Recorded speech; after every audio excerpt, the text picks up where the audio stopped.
Hey guys, welcome back to the channel. In this tutorial, I'll be showing you how to enhance video title with text effect in CapCut. So let's get to it. Here I have created a project in CapCut and we're going to add text for title for this video.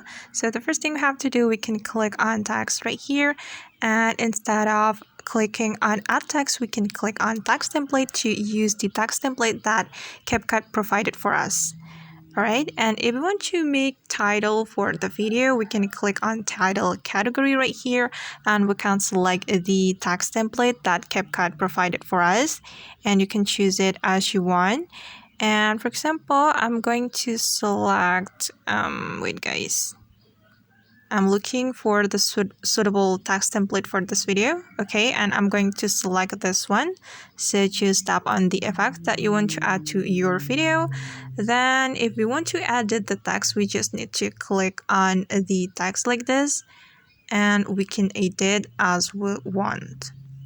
Okay, for example, I'm going to write under the sea like this.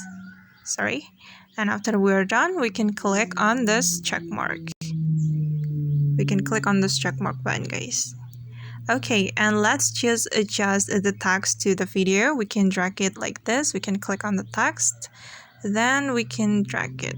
Sorry. Okay, we can make the text align with the video. Okay, and let's just take a look on the results, guys. So just play the video. Okay guys, and that's how we can enhance video title with text effect in CapCut. I hope this tutorial will be helpful for you. Thank you so much for watching and see you in the next video.